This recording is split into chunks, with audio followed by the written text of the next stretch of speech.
Alright, what's going on, you guys? Welcome to Real Madrid Hub. Again, I'm your host, Dr. JOTA, and today, as usual, we will be talking about the most important names that we have in the loop, but I have to talk about a big problem that might be bigger over the next years.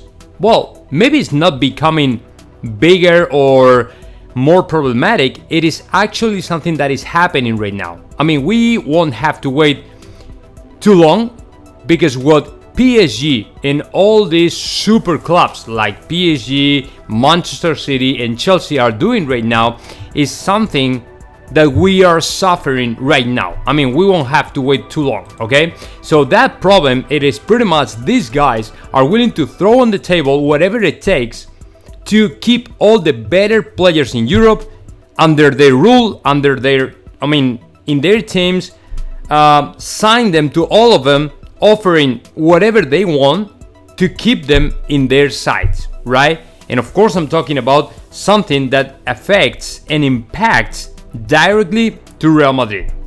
So let me give you first the latest news regarding to Antonio Rüdiger, because as you know, Real Madrid has made the official announcement. Antonio Rüdiger is already a Real Madrid player. So congratulations, Antonio Rüdiger. I'm so happy to see you here. We are so excited to have you in the squad, to have you in the Real Madrid side, because I think the defense of Real Madrid has been strengthened in a very positive way, considering that we have now three top defenders, three top center backs in our side, man. The next year, it's got to be great. And we are building up a wall, undefeatable, unbeatable for the next season. And to me, these guys are going to play together and great. The only question in the air right now, the only question that comes to my mind regarding to the signing of Antonio Rüdiger is pretty much what is going to happen with the left back position. I mean, as you know, Mendy is the starter and he's in the starting 11 all the time. And considering Marcelo is out, Miguel Gutierrez will be out as well from the first team.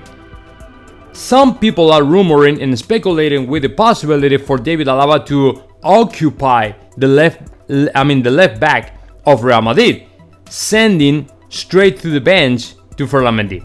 In my opinion, this is not going to happen. My opinion is Mendy will keep the role of starter in Real Madrid in the starting 11 of Carlo Ancelotti, right? I mean, he's done a great season. He's been performing incredibly good. And for the purposes of Carlo Ancelotti, he has accomplished pretty much every single goal Ancelotti wanted for him to accomplish in the season, right? So I'm not quite sure that David Alaba will push away from the left back to Mendy this season. So that means we will have to pick. Carlo Ancelotti will have to pick among these three top center backs, Militao, David Alaba, and Antonio Rüdiger. In my opinion, there won't be any kind of conflict. As you know, David Alaba and Antonio Rüdiger are the same age, and I don't think these guys are super obsessed with the starting 11 or who is going to start first or things like that, right? So there's not going to be any kind of conflict or something similar. So there's no debate, in my opinion, regarding to these three players. So congratulations to Antonio Rüdiger.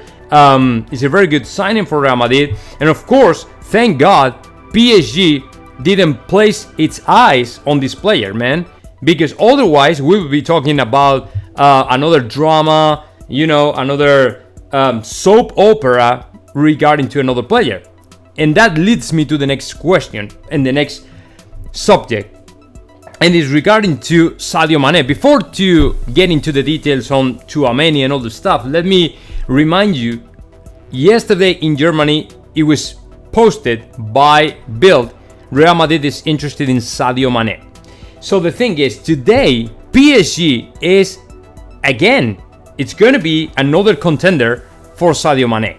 So according to Jose Felix Diaz, in an interview that I saw in the Ruben Martin Twitch channel, every time Real Madrid shows some interest in any player, PSG will be there to mess it up, right?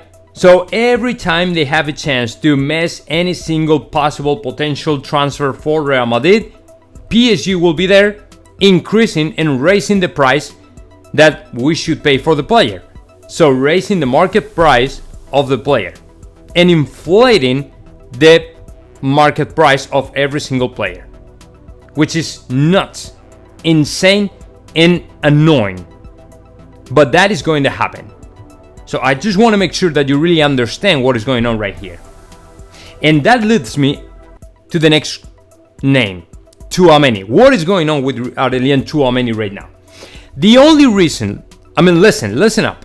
The only reason why Tchouameni is not already a Real Madrid player, it is because PSG is raising the bar, raising the price of the player to sign him up for the next season and throwing on the table an insane amount of money of about 100 million euros, which is completely insane. According to José Félix Díaz, Real Madrid is not willing to keep that up.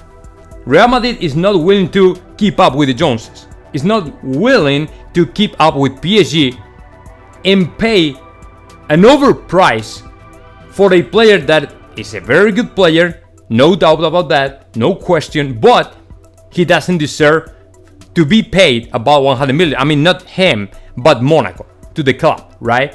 So according to José Félix Díaz, Real Madrid will offer, or has offered, actually 60 million plus 10 in, according to goals and bonuses and all the stuff. But 60 million, not 80, not 100, not 90 or something like that, right? So in Real Madrid, if Monaco doesn't accept the offer, if Monaco rejects the Real Madrid offer, then Real Madrid will not raise the bar and will not offer more money for Tchouameni. Considering the player wants to play for Real Madrid, because that is something that he has said already to all his teammates, including Camavinga, we have the hope, we have the faith on the player for him to come and sign for Real Madrid. But considering is Monaco the one who has to decide or has the last word regarding to Tchouameni, I'm not quite sure what is going to happen. And honestly, right now, I'm kind of pessimistic, and I don't think at all that we have so many chances left to sign Aurelien Tchouameni. So let's see what happens. I know this is something that tastes really bad to all those Madridistas, but this is the kind of soccer, this is the kind of football that we have right now in Europe, where all these teams that belongs to Qatar and Saudi Arabia and Dubai and all these places in the Middle East belongs to. So that is the problem. And I know that some of y'all do not agree with the European Super League and all the project from Florentino Perez, but let's be honest, is the only way to get through this. Otherwise, we are all screwed. There's no way for us to compete against these guys. It's almost impossible. And keep in mind, Real Madrid is one of the strongest teams in Europe financial wise. So if we are unable to hijack a player to PSG, it's gotta be impossible for any other team. Keep in mind, PSG has renewed the Mbappe's contract with 300 million in losses, right? He has already paid 40 million for Nuno Mendes. He wants to pay 100 million for Tchouameni, and he wants to keep paying whatever it takes to keep signing players. So if that is the case, there's nothing we can do about it. And the football, as we know it already, it's over. It's over. So guys, now think about it, because I think it's a good exercise to reconsider and readjust all our thoughts regarding to the European Super League and how it can save the football, and that's it. Comment in the section below, and of course subscribe my channel, Real Madrid Hub.